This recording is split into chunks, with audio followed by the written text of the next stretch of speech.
Howdy, folks. I want to talk to you for a minute about something that happened this week in comics that's just par for the course this week because it's a crazy freaking week. Um, just weird stuff is happening. People buying everything, and then this comic that I'll tell you about. But first, I get a little bit into values and why comics aren't worth anything. I do sell them. I mean, I sell them cheap because I sell a few expensive. For the most part, comics are worth $1. And so I'd say every comic, is worth about $1. You just get those few rare ones. So, there's always dollar bins, dollar boxes. Now, the store holds out. On the new shelf, they're going to leave them at $3.99 as long as they can. They go in the back issues for $3.99 as long as they kind of sell, like X-Men, Batman. There's certain books that'll always sell for cover price, but most of the stuff that's just odd is $1. And most of the stuff is odd.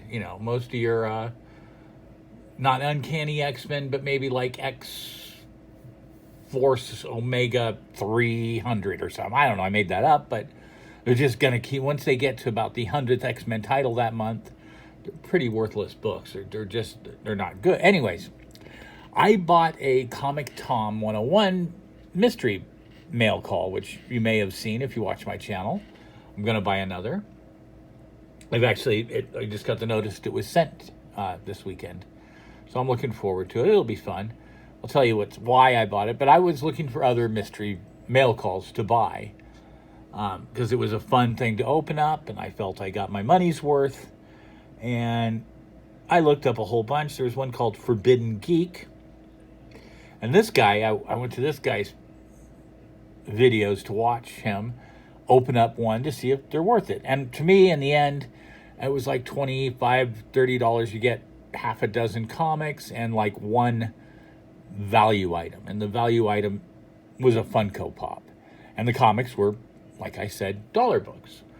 The thing is also within this package, you had the ability when you buy one of their mystery boxes, you could also buy a mystery grab bag, which was 10 comics for $5. 50 cents a comic, you're not expecting anything special in there. That's just a fun grab bag of different stuff. If you don't have a lot of books, you want to try some stuff, maybe pick up pick up a grab bag for $5. You got 10 books to read. You might like one. You didn't really hurt yourself, and you find one you like and you go. It's a good way to learn to collect. That's what I used to do all the time. Go down to the comic book store. Back then, they weren't dollar bins. They were quarter bins, actually, I think. And it was 5 for $1. May have been even less. I forget how low the bins were. No, they couldn't have been dime bins. I think they were quarter bins. And I would just pick out all the Supermans. I decided, I love Superman. I pick out all the I love Batman. And I'm buying the new Batmans now and stuff like that. That was how I learned what I liked. And I'd pick up some other stuff. And I'd be like, this was crap. I don't want to buy. But I only paid a quarter. It's a big deal, right?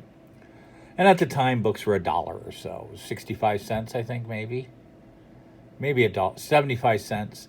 So they may have been less than a quarter in the bin. Whatever they were cheap. You could get a big box of comics or a big stack of comics for a couple bucks and have a lot to read. That was then. So there's a long way of getting around.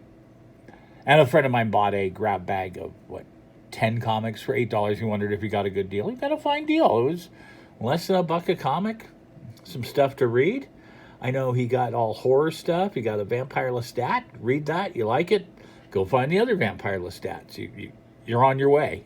Collecting. If you think everything stunk, then oh well. You're only out a couple bucks, right? Got to read some books. See if you liked them. So that's what these types of packs are for. Now, this guy, I thought he was a comic book collector because he seemed to know certain things, but he's not. I looked at his channel. He's a gamer channel, and he opens up like Funko mystery boxes, so he doesn't know his comics. But he was angry with this order he got. It was 10 comics for $5, and here's one of the problems with it. He got Danger. He's never heard of it. Number 2. And looks pretty clean. Not sure. It's fairly clean. No one knows what that is. It's an independent. person, But but right here I see, look, he sees a this is minor danger number 2, but right here I actually see minor tear there's a bit of a in his 50-cent comic. tear right there. And he I'm goes not through gonna this try and pull whole... the page I'm any just going to further stop because this. I definitely don't want. He doesn't want to damage it. And he's also upset that they did not come in their sleeves. Comics don't come in sleeves. People put them in sleeves. They just come as comics. They've never come in sleeves. And if you're paying 50 cents a book, you're not going to get sleeves.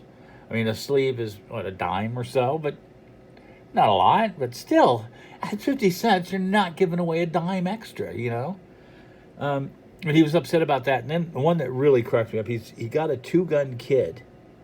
And it would have been like, here's a weird Wonder Tales that I have. And he got this Two-Gun Kid book in there from the 70s. This is a 1975 book. 25 cents on the cover. And you could see the back cover. I sell this for about $1 if someone wanted to buy it. But the back cover has an old ad. This one, when he held it up, you could see it was this ad. You've all seen this ad. Sea monkeys and invisible specks and flying Star Trek spaceships and all the stuff you can get for pennies, you know, all this really crap, really funny stuff. There's some really classic ads in there. Here's the X-ray specs down at the bottom. Some of the greatest stuff. The Ghost, life-size Ghost. How to learn Kung Fu for $1. So that stuff was always fun ads. I always wanted everything in those ads. Or to sell grit. Damn, I wanted to sell grit. I never got to sell grit. Anyways, so that's, and he was complaining that the pages were yellowed. And what got me was he goes, and look, this book is clearly old. I mean, this is from like 1990s. Probably like 96 or 97. I'm like, oh my God, this guy. And which is fine. You don't know your books. That's fine. It was not what I was looking for to learn about mystery boxes. Now, what I'm looking for when I buy a mystery box, and as we're talking value, this is the next mystery box to come out. The mystery box coming out this month has an exclusive Spider-Woman cover and a chance to get a Batman that's the first Silver Age Penguin or a Flash that's the first Reverse Flash appearances. A couple of $500, $600 books. And so that's just it. He sends out like 1,000 boxes, and out of 2 of them, there's a really good key book in it. Plus, he'll send out 1 exclusive book. Now, in next month, it's going to be this kind of cool propaganda cover for a new mini-series with the Skrulls coming out that was never meant to be a comic cover. And you get something called Gut Ghost. But it's a Mike Mignola cover, which sounds cool. You get both of those. And Mike Mignola, you might not know who he is. You do. He created Hellboy.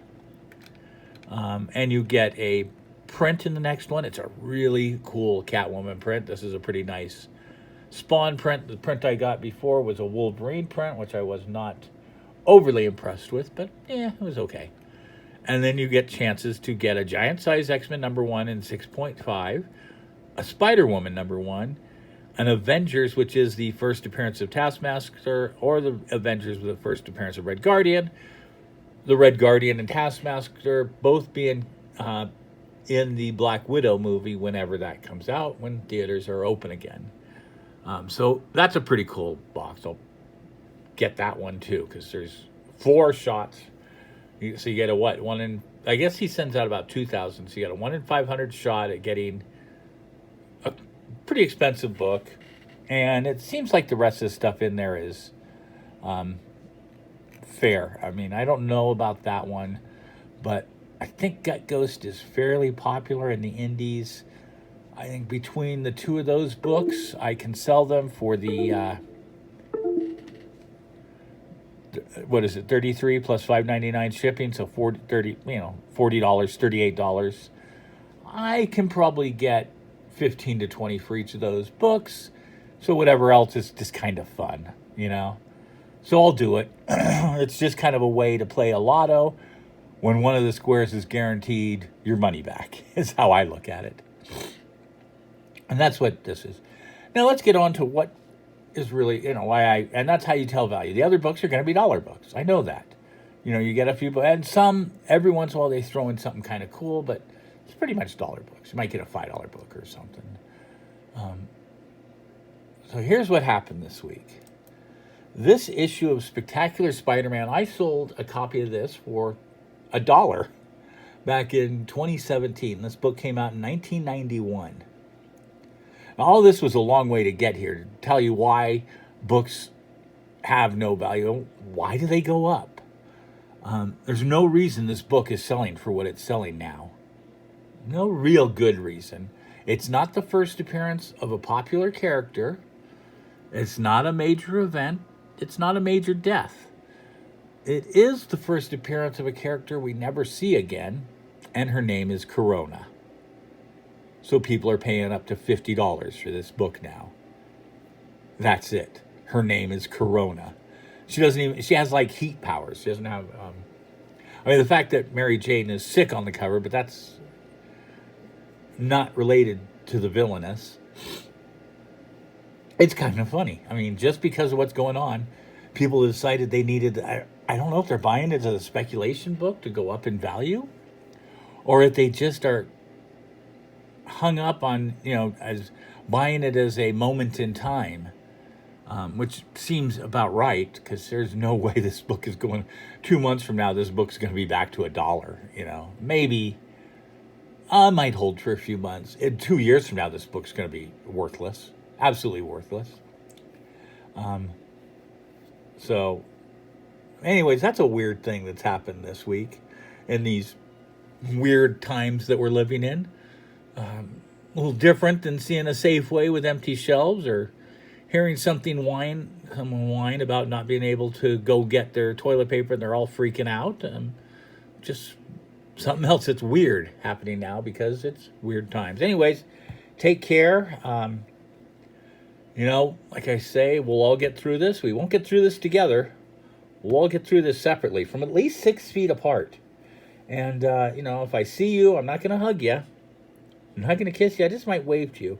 And, during these times, I've actually decided random unprotected sex with strangers, I think I'm cutting that out too. So take care, all.